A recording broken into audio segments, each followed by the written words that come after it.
Mas. Assalamualaikum warahmatullahi wabarakatuh. Waalaikumsalam. Kula buka rumah sampai mondo. Nggih, mondo itu mana nih? Salam takbir Nggih. Gusdaan. Oh, nggih. Dumateng Umi Ana, Neng Mila, Neng Pia, nggih salam takbir. Nggih. Kula nyuwun pangapunten tasik. Gus Sofa saking ngamun. Ah, engko mutung. Bapak izin kemarin mboten saged rawuh, ngapunten ingkang kathah. Nggih. Ingkang kula pertanyakan niki tentang wudu, Gus. Nggih. Syarat sahnya sholat itu kan wudu. Wudu itu ada 4 rukun sampai tertib. Nggih. Nah, sedang orang Islam itu mau sholat itu harus wudu dulu. Dan kita itu untuk melihat sahnya wudu kita, sahnya sholat kita, untuk melihat cahaya aura wajah. Nggih. Nggih. Kalau manusia itu ada yang putih dari Allah Subhanahu wa Ta'ala. Nggih. Ada lagi yang dari skincare. Nggih. Yang saya tanyakan, bagaimana untuk melihat wajah yang bersinar dari air wudu dan sholat kita diterima. Sampun matur suwun. Wassalamualaikum warahmatullahi wabarakatuh. Oh, nggih. Ah, ini begini ya. Ini kan kita diajarin untuk jadi juri. Pertanyaannya harusnya kok untuk kita tahu gimana, harusnya enggak untuk menjadi sah kok malah juri.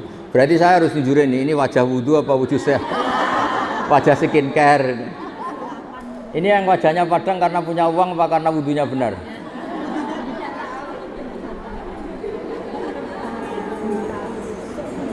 Ini kan pertanyaannya katanya.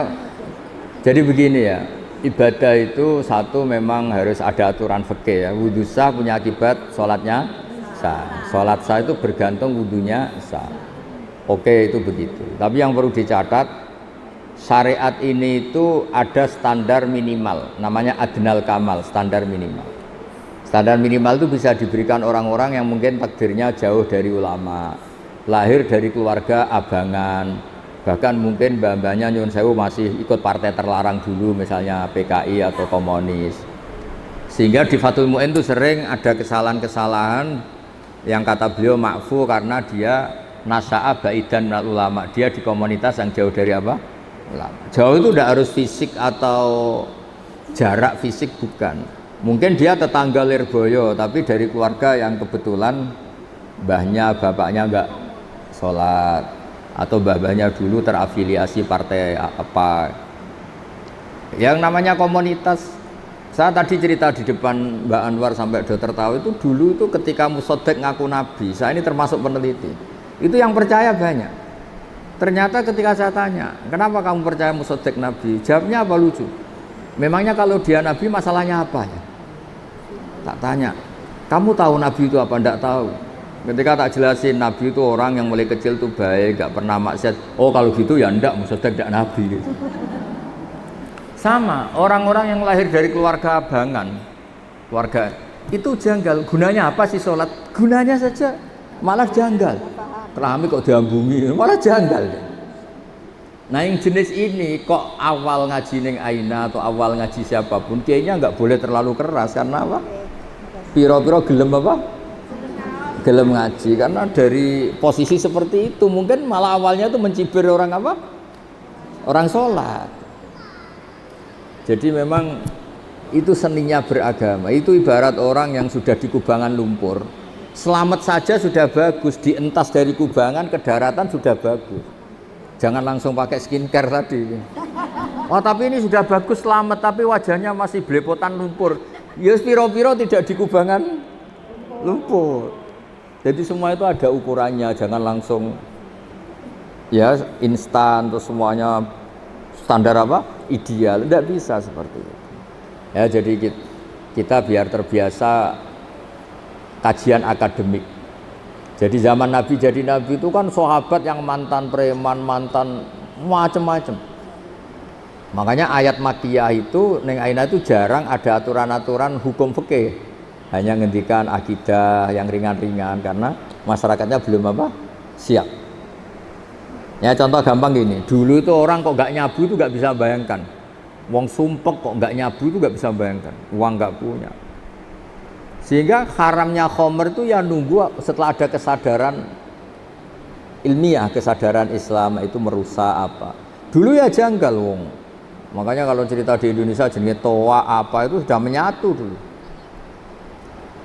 Akhirnya apa? Allah itu pernah menghitung. Jadi khomer itu paling unik. Khomer itu haramnya itu sampai 3 kali, 3 tahap, 3 fase. Pertama, haram yang dipertimbangkan. Lucu kan, haram yang dipertimbangkan. Orang Arab itu kan suka perang. Perang itu kan nervous. Tapi kalau agak-agak fly kan kendel. Pernah satu komunitas itu orang soleh semua, nggak nyabu, musuhnya orang nyabu. Situ nekat kendel, yang soleh nggak kendel. Akhirnya caranya jawab Allah itu unik. Kul fihima ismun kabir wa manafi'ul linnas wa ismuhuma akbaru min naf'ihima. Ya khomer itu memang haram tapi ada unsur manfaat. Tapi madorotnya, bahayanya lebih banyak ketimbang manfaatnya. Sehingga orang-orang itu masih banyak yang nyabu.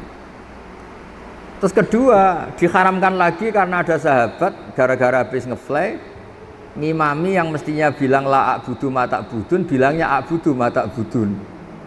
Jadi artinya orang-orang kafir saya yang menyembah apa yang kamu sembah. Gara-gara nyabu nguntallah lah. Padahal ini prinsip la a'budu kan saya tidak menyembah Tuhan Anda. Gara-gara lanya dibuang menjadi saya menyembah. Terus diharamkan kalau mendekati sholat. Jadi khomer itu haram jam 11 mendekati duhur. Kalau asar ya jam 2:30 baru haram, tapi kalau pagi nggak apa-apa. Zaman itu. Ternyata alhamdulillah pagi minum khomer gara-gara ngefly nggak sadar dia bacok-bacokan sama pamannya, sama bapaknya. Saya semenjak itu terus khomer diharamkan secara total, nggak melihat waktu, nggak melihat papa. Pokoknya khamr itu mesti buruk. Nah ini pelajaran bagi Gus Sofa, bagi Neng Via, Neng Mila. Semuanya itu proses.